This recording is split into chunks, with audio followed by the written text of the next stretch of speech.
నిన్న ప్రతిపక్షాల గొంతు నొక్కి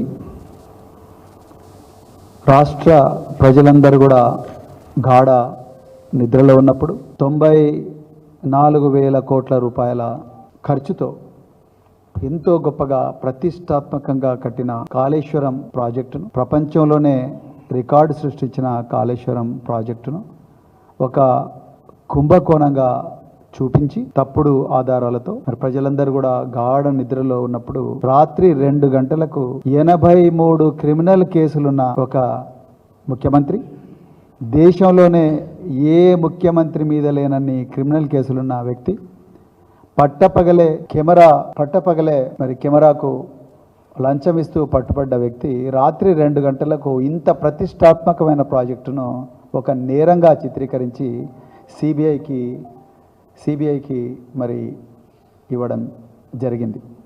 దీన్ని భారత రాష్ట్ర సమితి పూర్తిగా ఖండిస్తున్నది. ఈరోజు తెలంగాణ ప్రజలకు కొన్ని వాస్తవాలు, కనిపించని కుట్రలు వాళ్ళకు చెప్పాల్సిన బాధ్యత భారత రాష్ట్ర సమితి మీద ఉందని చెప్పేసి మేమందరం కూడా భావిస్తున్నాం. ఇది యాదృచ్ఛికంగా జరిగిన సంఘటన కాదు. దీన్ని ఒక బనకచెర్లను చూసినట్టుగానో, లేకపోతే ఒక ఎన్డిఎస్ఏ రిపోర్ట్నో, లేకపోతే ఒక పీసీ ఘోష్ కమిషన్ రిపోర్ట్నో విడివిడిగా చూస్తే ఈ కుట్ర అంత ఈజీగా అర్థం కాదు. ఇది చాలా లోతైన దీర్ఘకాలిక నష్టాన్ని, తెలంగాణ భూములన్నీ మళ్ళా ఎడారుగా మార్చే కుట్రను, తెలంగాణ సంపదనంతా కూడా తెలంగాణ ప్రజలకు తెలియకుండానే ఆంధ్ర ప్రాంతానికి మళ్ళీ 100 సంవత్సరాల పాటు తరలించే కుట్రలో భాగంగానే తెలంగాణ ప్రజలు దీన్ని అర్థం చేసుకోవాలి. ఏ విధంగా జరిగిందనేది నేను వివరిస్తాను. 2023వ సంవత్సరంలో మరి కాళేశ్వరం ప్రాజెక్టు మీద రేవంత్ రెడ్డి, బండి సంజయ్, గంగాపురం కిషన్ రెడ్డి, ఆనాడు బీజేపీ రాష్ట్ర అధ్యక్షుడు, వీళ్ళందరూ కూడా తీవ్ర స్థాయిలో విషం చిమ్మిండ్రు. 94,000 కోట్ల విలువైన ప్రాజెక్ట్ అయితే దీన్ని 1,00,000 కోట్ల కుంభకోణంగా చిత్రీకరించి అవసరం అనుకుంటే దాన్ని ఖతం చేయాలని చెప్పేసి ఆనాడు పబ్లిక్గా వీళ్ళు మీటింగులు పెట్టారు, పబ్లిక్గా చెప్పిండ్రు.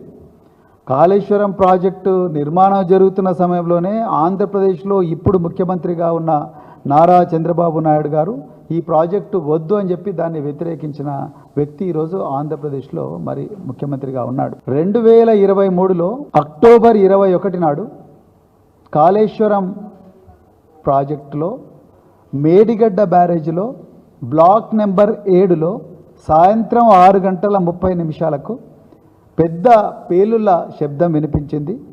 దీని వెనక ఎవరో అగంతకులు ఉన్నారు అని ఆనాడు అసిస్టెంట్ ఎగ్జిక్యూటివ్ ఇంజనీర్ రవికాంత్ గారు పోలీస్ స్టేషన్లో కంప్లైంట్ ఇచ్చిండ్రు. ఇది నేను ఇదే వేదికగా ఇంతకు ముందు కూడా నేను చెప్పిన 500 సంవత్సరాల్లో ఎప్పుడు లేనంత వరదను తట్టుకున్న ఈ గొప్ప బ్యారేజ్లు అక్టోబర్ 21, 2023 నాడు సాయంత్రం 6:30 గంటలకు కేవలం 25,000 క్యూసెక్ల ప్రవాహం ఉన్నప్పుడు ఒక్కటే పిల్లరు, బహుశా 15 కోట్లు 16 కోట్ల విలువ చేసే ఒక్క పిల్లరు పేలుళ్ళు చేస్తూ కుంగిపోయింది. దాని తర్వాత అక్టోబర్ 22 నాడు మహదేవ్పూర్ పోలీస్ స్టేషన్లో ఇదే రవికాంత్ అనే ఇంజనీరు ఒక కంప్లైంట్ ఇస్తాడు. అది జరిగిన వెంటనే గంగాపురం కిషన్ రెడ్డి సెంట్రల్ వాటర్ కమిషన్కు ఒక లెటర్ రాస్తాడు. ఇది ఘోర విపత్తు, స్వతంత్ర భారతదేశంలో ఇప్పుడు జరగలేదు. నేను మళ్ళీ చెప్తున్నాను, 94,000 కోట్ల విలువైన ఒక ప్రతిష్టాత్మకమైన ప్రాజెక్టు, అందులో 15 కోట్లు విలువ చేసే ఒక్క పిల్లరు అనుమానాస్పద రీతిలో కుంగిపోతే దాన్ని జాతీయ విపత్తుగా చిత్రీకరించి కిషన్ రెడ్డి గారు సెంట్రల్ వాటర్ కమిషన్కు, కేంద్ర జల వనరుల శాఖ మంత్రికి ఒక లెటర్ రాస్తారు. అది జరిగిన వెంటనే ఆగమేఘాల మీద నేషనల్ డ్యామ్ సేఫ్టీ అథారిటీ వాళ్ళు వచ్చి వెంటనే ఒక రిపోర్ట్ ఇస్తారు. ఆ రిపోర్టు ఇచ్చిన రిపోర్ట్లో ఎక్కడ కూడా ఈ పేలుళ్ళ గురించి కానీ, ఈ ఒక్కటే పిల్లరు 15 కోట్ల రూపాయల విలువైన పిల్లలు కుంగిపోవడం కానీ, దాని గురించి ఆ అగంతకుల గురించి కానీ పోలీస్ కేసు గురించి కానీ నేషనల్ డ్యామ్ సేఫ్టీ రిపోర్ట్ మాట్లాడదు. ఎంతసేపు పైపింగ్ పైపింగ్ పైపింగ్ అంటే రాఫ్ట్ కింద నుంచి ఇసుక కరిగింది. 500 సంవత్సరాల్లో ఎప్పుడు రానంత వరద ప్రవాహాన్ని ఈ 3 బ్యారేజీలు తట్టుకున్న విషయాన్ని నేషనల్ డ్యామ్ సేఫ్టీ అథారిటీ ఎక్కడ కూడా ప్రస్తావించదు.